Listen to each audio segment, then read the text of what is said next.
மருத்துவத் துறையில் நமது நாட்டிற்கே முன்னோடியாக தமிழ்நாடு திகழ்ந்து வருவதற்கு நமது மாநிலத்தில் பல்லாண்டுகளாக பின்பற்றப்பட்ட சிறப்பான மருத்துவக் கல்வி மாணவ சேர்க்கை முறையே இந்த சாதனைகளுக்கு அடிப்படை.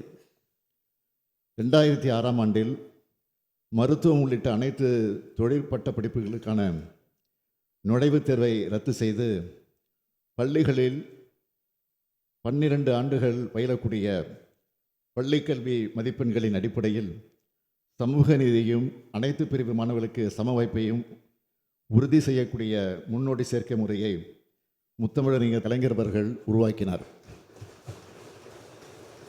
சமூக நீதியை நிலைநாட்டி கிராமப்புறங்களில் வாழக்கூடிய ஏழை எளிய மாணவர்களின் மருத்துவ கல்வி கனவை நனவாக்கக்கூடிய இந்த முறையால் தான் மாநிலத்தின் அனைத்து பகுதிகளிலிருந்தும் மருத்துவர்கள் உருவாகும் வாய்ப்பு ஏற்பட்டது.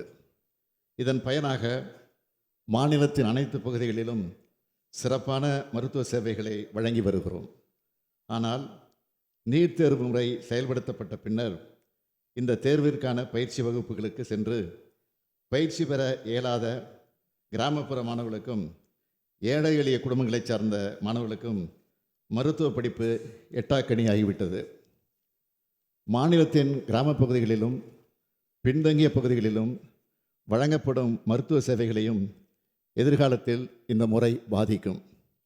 நீட் தேர்வானது பயிற்சி வகுப்புகளுக்கு செல்லும் வசதி படைத்த நகர்ப்புற மாணவர்களுக்கு ஆதரவாக அமைந்துள்ளது என்பதிலும் இந்த தேர்வின் அடிப்படையிலான மருத்துவ மாணவர் சேர்க்கை முறை சமூக நீதிக்கு எதிரானதாக உள்ளது என்பதிலும் தமிழ்நாட்டு மக்கள், அரசியல் கட்சிகள், சமூக சிந்தனையாளர்கள் என அனைவரிடமும் உள்ள கருத்தொற்றுமையின் அடிப்படையில் சரியான மாற்று மருத்துவ மாணவர் சேர்க்கை முறை குறித்து பரிந்துரைப்பதற்காக ஓய்வு பெற்ற நீதியரசர் திரு A.K. ராஜன் அவர்கள் தலைமையில் ஒரு உயர்நிலை குழுவினை இந்த அரசு அமைத்தது.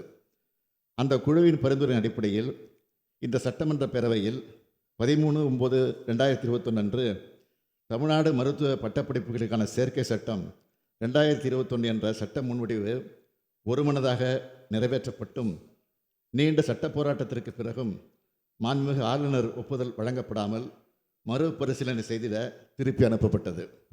இந்நிலையில் என் தலைமையில் 5/2/2022 அன்று அனைத்து கட்சி கூட்டம் நடத்தப்பட்டு சட்ட முன்வடிவினை மீண்டும் தமிழ்நாடு சட்டமன்ற பேரவையில் அறிமுகப்படுத்துவது தொடர்பான தீர்மானம் ஒருமனதாக நிறைவேற்றப்பட்டு 8/2/2022 அன்று சட்ட முன்வடிவு மீண்டும் தமிழ்நாடு சட்டமன்ற பேரவையில் நிறைவேற்றப்பட்டது.